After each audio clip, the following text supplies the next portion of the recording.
Welcome back to 100 Days of 6-Minute Stories. My name is Andrea and we are on day 8. Recently my friend made a request for me to tell a story about my first love. Now that's a little bit complicated to do in 6 minutes, but the first time that I had a real boyfriend, we started to get to know each other my sophomore year of high school. So he and I knew each other not because we were in the same friend circle. He was in the radio club, I was in track and field and the African club, but we played in orchestra together. So simply put, he was my rival. Everyone was my rival because I was always either first or second chair with my friend Stephanie, and I was not trying to lose that spot. But there were always a few times where, maybe I didn't have a great audition, and I started, toggling spots with him, which, no, I was not having that. So I was going through a bit of a mean girl phase, and I didn't really want people to know that, over time, he and I actually began to develop a friendship, a relationship.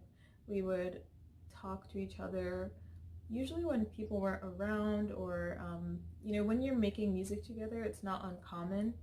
And as someone who sometimes I would be sharing a stand with, you have to have some type of communication with one another.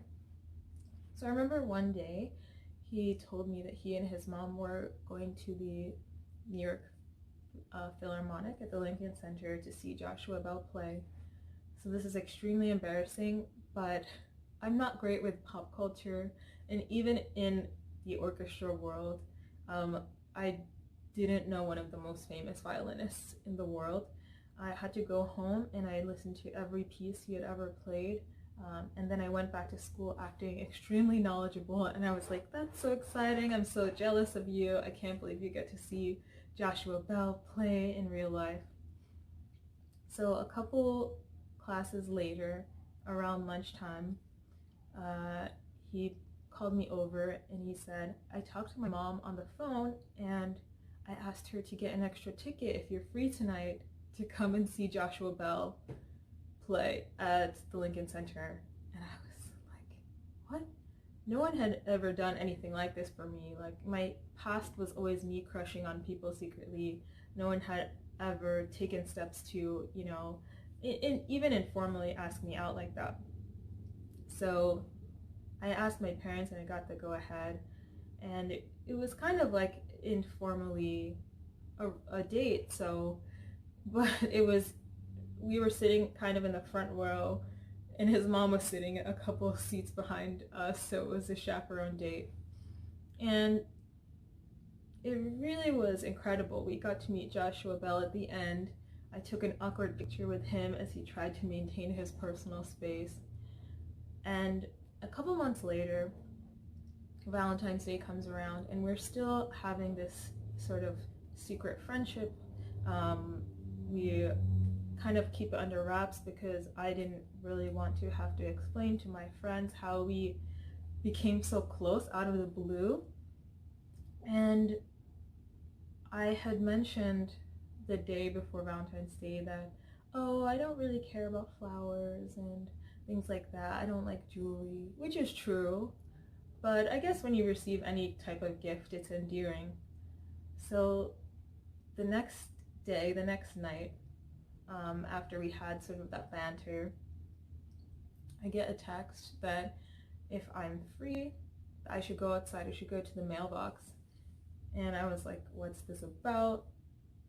I go outside and I see taillights driving away from my house, and I go to the mailbox and there's a card and just a single red rose and a pack of chocolate.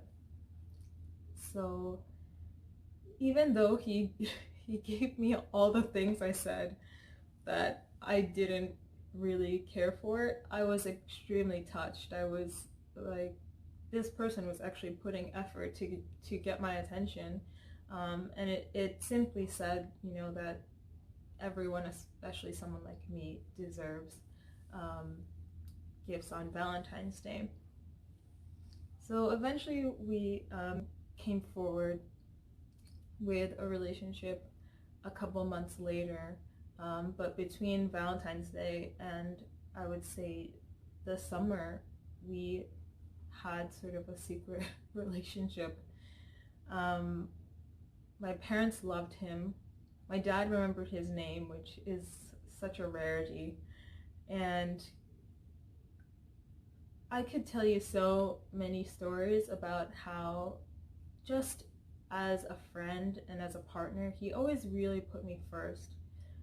He always set the standard that I need to see myself in the light that other people see me. And it was just an experience where there was no push and pull. We just had such a great communication and rapport, and he's someone that really, really helped shape my confidence and gave a boost to my personality.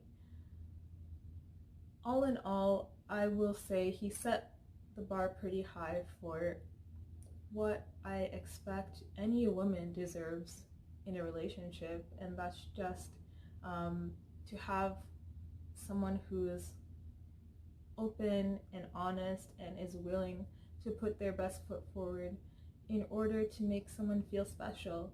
And that's what I received from my first love. Hi guys, I hope you enjoyed that story and that low-key awkward ending, but I just wanted to give a brief disclaimer that my ex is happily married, he's successful, and I'm just so grateful that he got to be part of my life and that I was able to share that story with you. I'll see you tomorrow. Bye.